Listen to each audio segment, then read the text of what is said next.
행복한 가정을 이루기 위한 오늘 본문 말씀을 한마디로 요약을 한다면, 말씀에 대해서, 하나님에 대해서 우리는 잘 가르치고 잘 배워야 한다라고 말할 수 있습니다.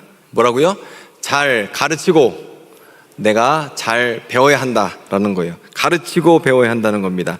오늘 배경 설명을 먼저 드리겠습니다. 이 신명기는요, 광야 여행을 끝나고, 즉 출애굽하고 이집트 땅을 나왔습니다. 그리고 광야 40년 여행을 끝냈습니다.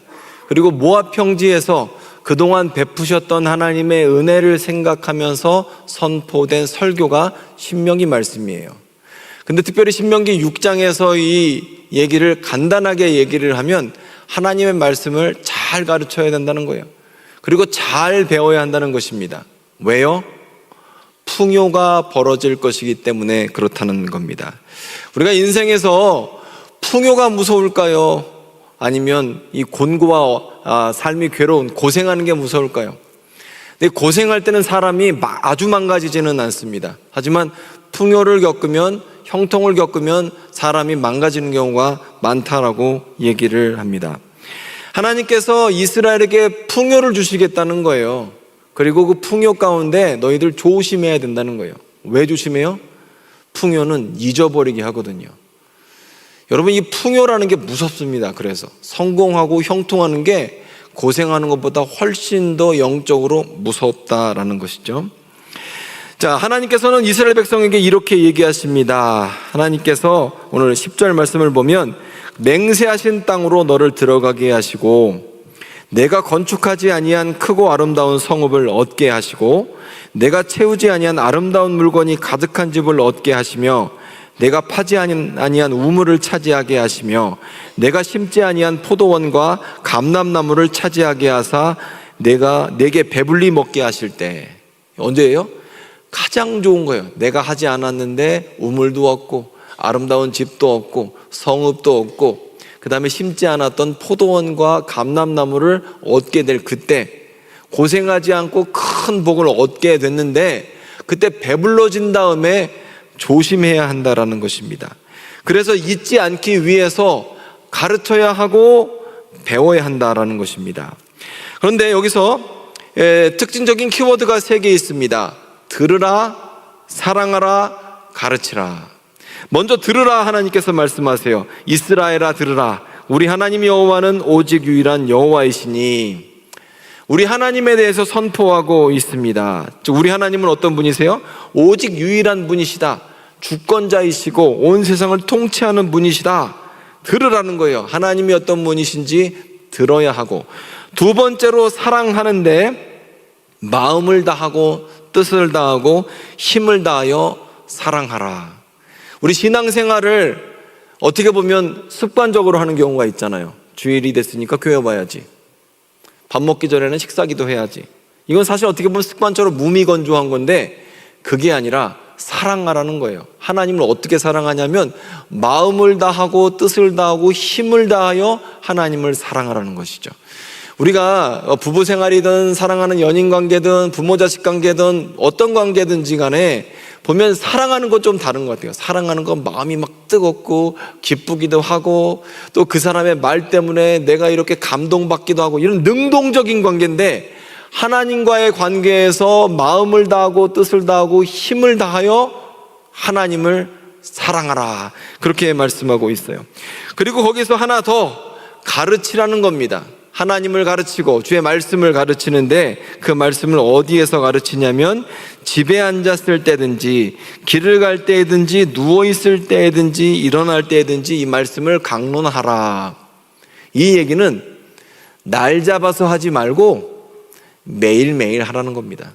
일상에서 하나님을 가르치라는 것, 특별한 시간이 아닌 내 삶의 평범함 가운데 하나님의 말씀을 자녀들에게 가르치고 내 사랑하는 사람들에게 가르치라는 거예요. 그리고 내 집 문설주와 바깥문에 기록하며, 즉 내가 보이는 모든 곳에 하나님의 말씀을 이렇게 해야, 가르치고 써놓고 해야 되는데 그 이유가 뭐냐면 인간은 망각의 동물이기 때문에 그렇습니다. 우리가 흔히 우리나라 속담에서도 이런 말을 하죠. 개구리가 올챙이 시절을 기억을 못한다라고 얘기해요. 과거에 우리가 고생을 했어서 얻은 교훈이 있지만 그것을 쉽게 잊어버리게 되는 거죠. 까먹어버려요.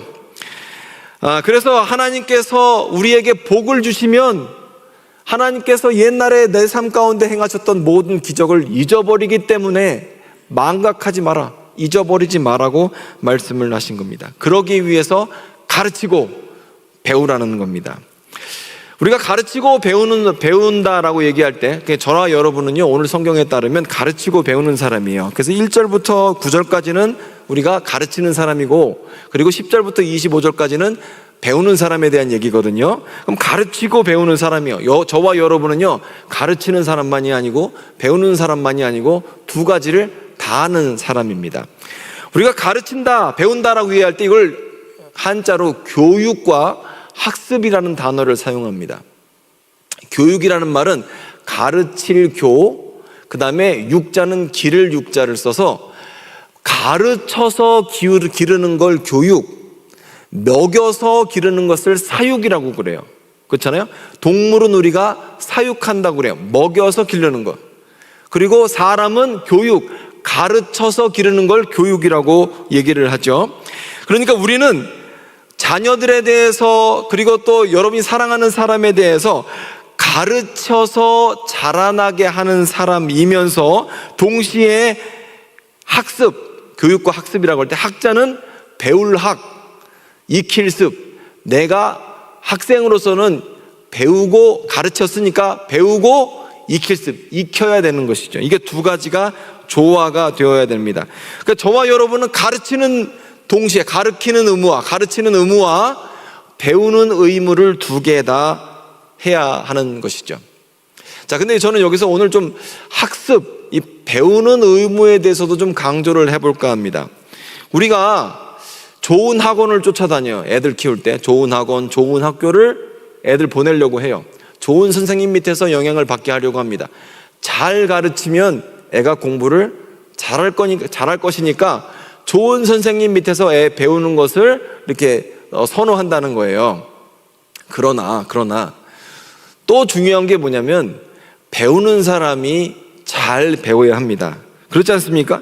배우기만 하고 그리고 또 잘 배웠다고 하더라도 배워도 익숙해지지 않으면, 내 몸에 체화가 되지 않으면 써먹을 수가 없어요. 머리로 배우는 건 의미가 없어요. 즉 몸이 배워야 돼요. 우리가 몸으로 배우는 게 진짜 오래 가지 않습니까? 자전거도 몸으로 배우고 수영도 몸으로 배우고, 몸으로 배우는 게 오래 가요. 여러분이 운전면허를 딴다고 생각해 보세요. 운전면허 학원에서 필기시험을 보고 기능시험을 보고 주행시험을 봤습니다. 운전면허를 땄어요. 그러면 그 운전면허를 땄으면 운전에 대해서 다 알아요? 모르잖아요. 저는 운전면허 막 딴 사람을 농담 삼아서 살인면허라고 부르거든요. 야, 저거 있으면 사람 죽인 사람 잡는다. 왜냐? 지금 막 딴 운전면허 가진 사람은 운전하면 안 돼요. 왜 그럴까요? 왜 운전하면 안 돼요? 익숙해지지 않았기 때문에 그렇습니다. 길 가다가 보면 뭐가 튀어나오는지, 아니면 어디에서 본능적으로 서야 되는지 운전이 익숙하지가 않아요. 그래서 우리가 운전면허를 막 땄지만 그래도 상당 기간 동안은 익숙해지기 전까지는 굉장히 조심해야 하죠. 머리로만 배울 수 있는 게 아니기 때문에 그래요. 공부도 마찬가지 아닙니까? 여러분이 만약에 무수업 시간에 뭘 배웠어요. 다 알았다고 말할 수 있을까요? 제가 예전에 고등학교 2학년 때 우리 반 꼴찌한 친구가 있었어요. 이 친구가 우리 반 꼴찌 50명 중에서 50등을 한 친구입니다. 근데 이 친구가 장기를 뒀다 그러면 무시무시해요. 장기를 두면 한 7, 8, 한 번에 둡니다. 쫙 풀어서 제가 궁이 어떻게 털리는지 파악하지도 못하고 그냥 져요, 걔한테. 그래서 어떻게 이렇게 장기를 잘 두는지 몰라요. 근데 그 친구랑 같이 이제 고3 때 공부를 하게 됐는데, 원래 공부는 가르치는 사람이 배우는 사람보다 더 많이 깨닫거든요. 그래서 제가 이 친구를 가르쳤어요.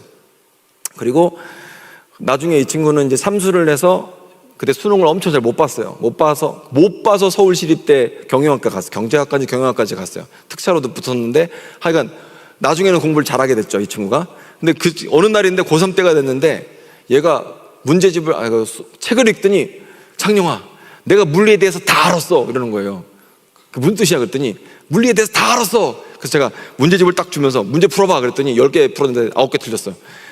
그러면 안 거가 아니잖아요. 얘가 그래서 뭘 알았냐 그랬더니 자기는 F, 힘은 ma, 질량 곱하기 가속도라는 사실을 알았다는 거예요. 사실 이게 물리의 기본이거든요, 뉴턴의 법칙에서. 그러니까 이게 적분하면 2분의 1 mv제곱 나와서 운동량이 나오고, 그 다음에 미분하면 F는 ma 그렇게 나와요. 그런 게 있어요, 하여간 세상에. 에? 그런 게 있다고, 여러분이 물리 시간에 공부를 했다면. 그런 게 있는데 얘가 F는 ma 그러면서 다 알았다는 거예요. 그런데 문제를 풀어보니까 모르죠. 왜 그럴까요?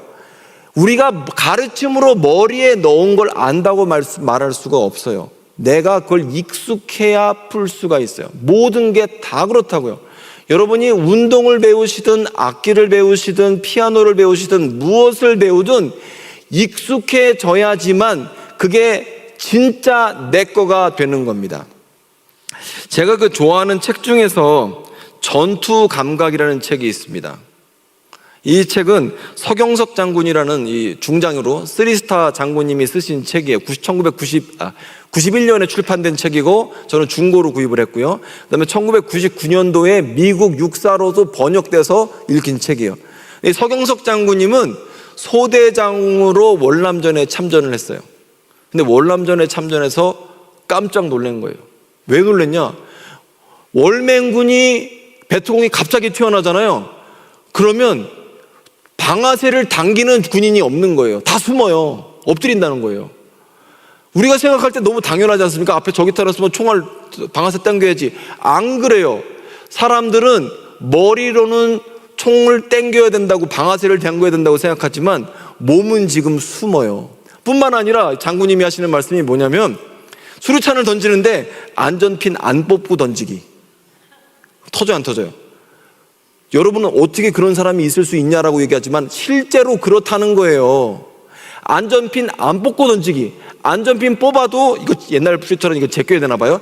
제끼지를 않아서 안 터지는 일. 우리가 생각할 때 다 훈련소에서 머리로 배웠다고 생각하는 일들을 실제로 전장에서는 전혀 쓰지 않았다는 거죠. 그래서 이분이 뭘 하셨냐면 지독할 정도로 반복시켰대요. 앞에 사람이 저기 나타나면 앉았어 엎드려서 할 것 없이 방아쇠부터 당겨라. 근데 그걸 가르쳐줘야지 사람들이 한다는 거예요. 이렇게 기초적인 것들을. 안전핀 뽑고 던지는 거 당연하죠. 그걸 수백 번을 시켜서 몸에 익숙해지지 않으면 내게 아니라는 거예요. 저는 이제 새벽 예배 끝나고 수영을 갑니다. 근데 우리 부목사님들도 가시는 분들이 있거든요. 근데 저랑 우리 부목사님들이랑 좀 약간 수영을 좀 다르게 배워요. 저는 수영을 배울 때 일단 뺑뺑이가 좋다고 생각하는 사람이에요. 무조건 돌아. 이게 좋다고 생각해요. 근데 우리 목사님들은 그거 도는 것 말고 수영 자세를 이렇게 잘 가르쳐 줬으면 좋겠다라고 말씀하세요. 그래서 우리 강사님이 자세 교정을 계속 해주는 사람, 원포인트 레슨을 계속 해주면 좋겠다는 거예요. 근데 저는 그거 해주면 뭐하냐고, 운동량이 안 돼갖고 체력이 안 돼서 돌지도 못하는데 그냥 도는 게 좋다라는 거죠. 근데 자 보세요. 어떤 게 좋은 거냐? 그건 없는 것 같아요. 자기한테 맞는 게 있는데 아무리 수영 폼을 잘 가르쳐 줬다고 하더라도 내 몸에 익숙하지 않으면 쓸 수가 없는 거예요. 내가 손에 총이 있다고 하더라도, 훈련소에서 교육을 받았다고 하더라도 어떤 상황마다 연습하지 않으면 방아쇠를 당길 수가 없고 수류탄도 던질 수가 없어요. 즉 우리는 머리로는 아는데 익숙해지지 않아요. 즉 가르침을 받았지만 학습, 배워서 익숙해지지 않았다는 거죠. 제가 예전에 대학교 다닐 때 이제 미국으로 갔잖아요. 그래서 영어를 배우고 있었습니다. 근데 우리 한국에 왔더니 우리 할아버지가 그런 얘기 하시는 거예요. 창룡아, 말을 자꾸 해야 된다. 사람들한테 자꾸 말을 붙여야 된다. 이렇게 얘기를 하시더라고요. 그래서 제가 우리 할아버지 보면서 그걸 어떻게 하시지? 당연한데 그게 당연하지 않아요. 왜 그러냐면 우리 할아버지는 일제시대 때 살아서 그때 일본 말을 배우셨대요. 말을 하려면요, 그 말을 알아서가 아니라 익숙해질 때까지 해야 되거든요. 영어든 일본 말이든 다 상관없어요. 익숙해질 때까지 해야 되는 거예요. 여러분이 만약에 중학교 1학년, 2학년 때까지만 영어를 배우셨으면 여러분은 미국 사람하고 대화하기에 전혀 부족하지 않아요. 왜 못하냐면 익숙해지지 않아서 못하는 거예요. 우리 딸이 지금 5살이에요. 43개월밖에 안 됐어요. 근데 얘가 한국말을 너무 잘해요. 왜 잘할까요? 익숙해졌기 때문에 그렇습니다. 여러분, 저는요, 근데 신앙도 똑같다고 생각해요. 오늘 본문에서 신명기 6장 4절부터 25절까지 길을 갈 때든지 누웠을 때든지 사람들을 만났을 때든지 문설 주든지 벽에 써놓든지 어디를 가든지 말씀에 익숙해지는 것을 하나님께서 말씀하고 계시는 거예요. 신앙도 똑같다는 거거든요. 우리가 머리로만 아는 게 아니라 몸에 익숙해져야 한다라는 거예요. 우리는 무엇인가를 배울 때에 머리로만 배우려는 경향이 있어요. 그런데 여러분, 머리로만 배울 수 없고요. 머리로 배운 사람은 누군가를 가르칠 수가 없어요. 저와 여러분이 가르치는 사람이면서 배우는 사람이 되려면 우리가 신앙에 대해서 익숙해져야 한다라는 거예요. 사실 여러분, 익숙하지 않고 머리로만 배운 사람들은요, 상당히 교만합니다. 제가 설교자로서, 목사로서 제일 설교하기 어려운 사람들이 누굴까요? 중학생들일까요? 목사님들일까요? 장로님들일까요? 누구한테 설교하는 게 제일 힘들 것 같아요? 목사님들 앞에서 설교하면 힘들 것 같아요? 대답해 보세요. 목사님들 앞에서 설교하는 게 힘들까요? 중학생 앞에서 설교하는 게 힘들까요? 목사님 손, 중학생 손. 목사님들은요, 설교하기 좋아요. 왜냐하면 목사님들은 같은 고민을 하거든. 아, 나 같으면 이런 본문을 어떻게 요리할까? 이걸 어떻게 할까? 어디하고 연결시킬까? 어떻게 주제를 삼을까? 이런 고민을 하기 때문에 아, 이 부분은 참 저 사람이 이렇게 풀어냈네, 이렇게 생각을 하지 그걸 막 그렇게 하지 않아요. 제가 볼 때 제일 힘든 사람은 중학생도 아닙니다. 제일 힘든 사람은 신학생들이에요. 신학생들은 설교를 하면 너무 어려워요. 일단 그 사람들은요, 김삼환 목사님이 설교를 하든 하영조 목사님이 설교를 하든 무슨 유명한 사람이 설교를 하든 비판할 준비가 되어 있어요. 설교를 안 들어. 제 아내가 나중에 이제 신학교를 갔지 않습니까? 근데 제 아내가 그런 얘기를 하더라고요. 자기 동기들이 너무나 사람들에 대해서 비판적이다라는 거예요. 그리고 기존 목사님들에 대해서 그렇게 비난을 하고 비판적이고 그렇게 얘기한대요. 그러다가 몇 년이 있다가 우리 아내가 그러더라고요. 근데 얘네들이 부목사가 되고 실무를 하면서 사람이 변했어. 카톡방 분위기가 달라졌어. 이런 얘기를 하더라고요. 왜 그럴까요? 머리로 배웠던 걸 몸으로 실천하면서 진짜 배워보니까 누군가를 비난하기 참 어려워지거든요. 사실 그래요, 여러분. 우리가 하나님 말씀을 배울 때에도요, 머리로만 배우는 거 아니에요. 여러분, 이미 여러분요, 충분히 알고 있다고 생각해요. 여러분 어렸을 때부터 설교 들었죠. 성경 말씀 보면서 성경적 지식이 있죠. 성경 공부도 해봤죠. 제자훈련도 해봤죠. 양육도 해봤죠. 그리고 기본적으로 교회를 수십 년 동안 다녔어요. 여러분 충분히 머리로는 알고 있어요. 여러분, 근데 그 머리로 알고 있는 여러분의 신앙이 몸에 익숙해지지 않으면, 내가 자연스럽게 영어를 말하고 일본어를 말하는 것이 될 정도로 말씀에 대해서 익숙해지지 않으면 문제가 생기면 해결을 못해요. 제가 아까 우리 서경석 장군 얘기할 때 적이 나타나면 방아쇠부터 당기는 걸 못한다고 그랬잖아요. 믿는 사람들 똑같은 거 아세요? 문제가 생기면 기도 먼저 하는 사람이 별로 없어요. 문제 해결책부터 찾아. 학연지연, 돈으로, 변호사, 이걸로 다 해보고 안 되면 기도하는 경우 더 많아요. 문제가 터졌을 때 엎드려 기도하는 게 당연한데 당연하지 않다라는 것이죠. 그래서 여러분, 우리가 배우는 것만큼이나 익숙해지는 게 중요해요. 그러면 여러분 가정에서 어떻게 해야 될까요? 먼저 여러분이 아는 지식, 성경에 대한 것을 익숙해지셔야 된다라고 생각합니다. 즉, 아이들 앞에서 기도해라, 말씀 봐라 할 것이 아니라 먼저 여러분이 기도하시면 되죠. 문제 앞에서 여러분이 하나님 앞에 엎드리는 모습을 보여주면 되죠. 그렇게 해서 이렇게 여러분이 먼저 시범을 보이신다면 자연스럽게 아이들이 따라오지 않겠습니까? 여러분, 가정이라는 것은요, 이렇게 머리로 가르치는 학습소가 아니라 훈련장입니다. 그래서 오늘 7절 말씀을 보면 내 자녀에게 부지런히 가르치며, 물론 가르치는 게 중요하죠. 하나님이 누구신지, 예수님이 왜 십자가를 지셨는지, 왜 예배해야 되는지, 우리가 왜 기도해야 되는지 가르치는 것 맞습니다. 이것은 신앙은 진리이기 때문에 이렇게 우리는 가르쳐야 돼요. 하지만 여기서 멈출 것이 아니라, 가르치면 되는 게 아니라 가르치고 우리가 그렇게 행해야 되는 거죠. 우리 연주를 했지만 악기도 마찬가지 아니에요? 피아노 치는 거 배웠어요. 그런데 어떤 곡을 연주한다 그러면 수십 번을 연습을 해야 돼요. 제가 며칠 전에 제가 수영장에 갔거든요. 제가 다이빙을 잘 못해요. 근데 제가 좋아하는 게 뭐라고 그랬어요? 뺑뺑이라고 그랬잖아요. 다이빙 70번 연습했어요. 역시 여러분은 놀라질 않으셔. 하여간 내가 70번 물에 뛰어들었다니까. 익숙해져야 된다니까요. 뭐든지 익숙해져요. 운동도 마찬가지. 뭐든지 익숙해져야 돼요. 마찬가지로 운동 코치가 기술을 알려주고 학생이 열심히 연습하는 것처럼 우리는 하나님의 말씀에 대해서 그렇게 해야 돼요. 내가 이런 위기 때에 주님 앞에 어떻게 나아가야 되는지, 그리고 내가 어떻게 기도해야 되는지, 어떻게 말씀을 봐야 하는지, 신앙에 대해서 우리는 익숙해져야 한다라는 거예요. 그래서 신앙이라는 것 자체가 가르침이 아니라 습관이고 문화다라는 거예요. 자, 그래서 설교를 마무리하면서 저는 여러분에게 몇 가지 추천을 드리고 싶습니다. 여러분 가정에서 신앙의 문화는 어떻습니까? 여러분은 집에서 텔레비전 키는 것에 익숙하십니까? 아니면 이 성경책을 펼치는 거에 익숙하십니까?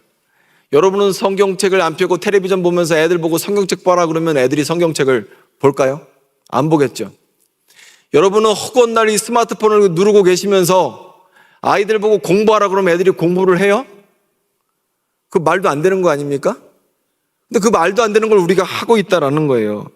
유튜브 알고리즘에 대해서는 그렇게 궁금하면서 이 성경의 원리, 성령께서 어떻게 역사하시는 이 성령에 대한 알고리즘은 안 궁금하십니까? 이것도 궁금해해야 되는 거예요. 오늘 성경은 이렇게 우리에게 도전하고 있습니다. 집에 앉아 있을 때든지, 길을 갈 때든지, 누워 있을 때든지, 일어날 때든지 말씀을 강론하라라고 말씀하셨습니다. 그래서 여러분 한번 도전해 보셨으면 좋겠어요. 하루에 1분이라도 가족들 모여서 오늘에 있었던 감사의 제목을 한번 얘기해 본다든지, 아니면 애들 잠잘 때 찾아가서 장성한 아들이라고 하면 전화로 하면 되겠죠. 장성한 애들한테 전화로 해도 오늘 하루 감사한 일을 한번 나눠보고 그 다음에 하나님께서 베푸신 복에 대해서 함께 기도하는 것도 좋고요. 이 짧은 성경 구절이라도 서로 나누면서 은혜를 나누는 게 필요합니다. 여러분, 가정의 달에 우리가 가정이 얼마나 중요한지에 대해서는 잘 알고 있습니다. 가정이 얼마나 중요한지 우리 잘 알고 있어요. 그리고 믿음 안에 세워지는 가정이 얼마나 중요한지는 우리가 알고 있어요. 그런데 익숙해지셔야 됩니다. 실천해야 한다라는 거예요.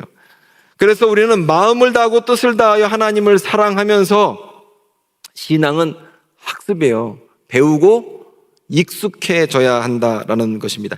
설명만 하는 게 아니라, 애들 앞에서 지시만 하는 게 아니라 믿음의 본을 보이고 함께 실천하며 믿음의 가정이 되는 저와 여러분의 가정이 되기를 소망합니다. 기도하겠습니다.